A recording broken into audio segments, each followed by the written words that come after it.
How did the actions of Luther, Calvin, and other radical preachers, combined with changing socioeconomic factors, result in, for the first and only time, rampant violence and warfare designed to forcibly change Europe's religious makeup? What did the Reformation do to the Scandinavian countries? Is it true that the Swedes nearly conquered both the Holy Roman Empire and Poland? I'm Professor Jerome Arkenberg, and I'll answer these and other questions right after this.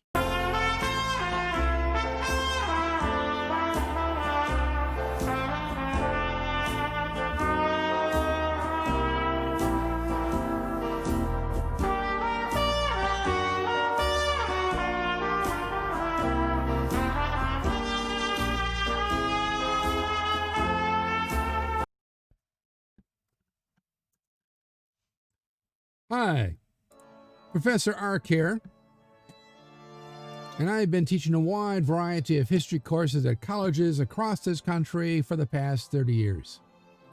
In this video, I'm going to tell you all about two things. First, how the Reformation destroyed Denmark-Norway as a European great power. Two, conversely, how the Reformation made Sweden a European great power. At the end, I'll have the wrap-up quote on this video. But first, make sure to click like, share, and subscribe, and that little bell thingy, so I can continue to bring you more great videos just like this one.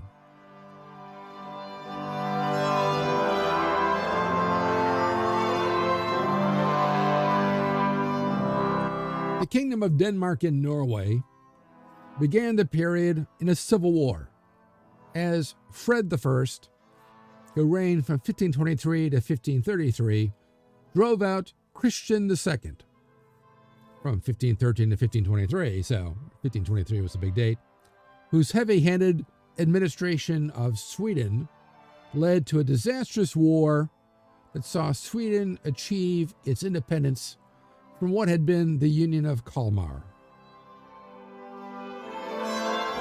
During the reign of his son, Christian III, the Reformation came to Denmark and Norway, and they eagerly embraced Lutheranism. There were several interventions on the side of Germany's Protestants, which policies were followed by those of his son, Fred II. And of course, we see here, this is the Kingdom of Denmark and Norway, and Denmark at the time, for actually quite a long time, controlled this island here and these parts of what are now Sweden.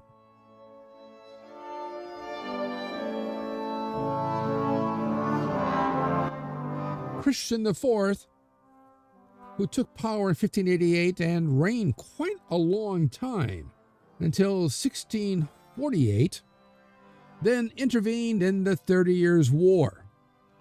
But unfortunately, his army was defeated at the Battle of Lutter, and Denmark-Norway ended the period losing its great power status to the rising Swedish state.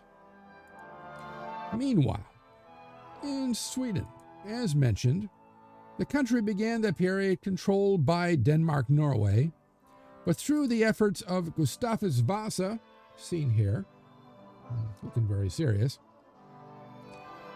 who reigned from 1523 to 1560, Sweden successfully rebelled, achieved independence, and established Lutheranism as its national religion in 1527.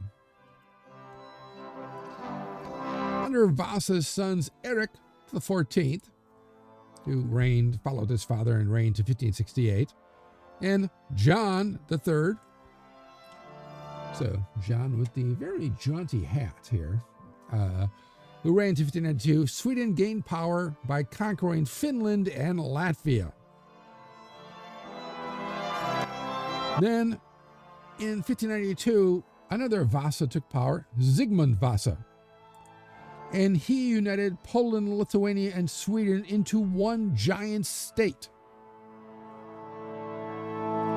So he succeeds as the King of Sweden, and he also was the successor to the King of Poland and Grand Duke of Lithuania, the United States.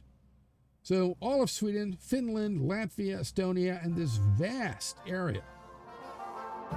Easily the largest state in the East. Unfortunately, his efforts to return Sweden to Catholicism led to his defeat at the hands of Swedish Protestants at the Battle of Stungabro and his deposition as king. He was succeeded by his uncle, Karl IX, who in turn was succeeded by his son, Gustavus Adolphus. Seen here in red, very jaunty looking. For a Lutherans who mostly dressed in black in this period, Gustavus Adolphus is dressed pretty wildly here. Anyway, Adolphus created the first modern military establishment by introducing military conscription and turning Sweden into a great power. Gustavus Adolphus very famously intervened on the side of the Protestants, which you can learn more about in my video on the 30 Years' War, defeating the Catholic forces in several battles. But his death at the Battle of Lutzen in 1632 led to the succession of his only heir, a 6-year-old daughter named Christina. Control of the kingdom passed into the hands of Queen Christina's chancellor, Axel Oxenstierna, seen here, who led Sweden to victory against Denmark, Poland, Muscovy, and the Holy Roman Empire.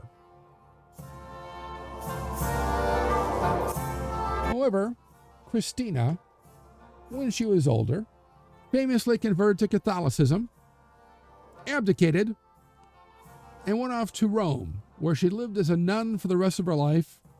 She was later canonized by the Catholic Church as Saint Christina.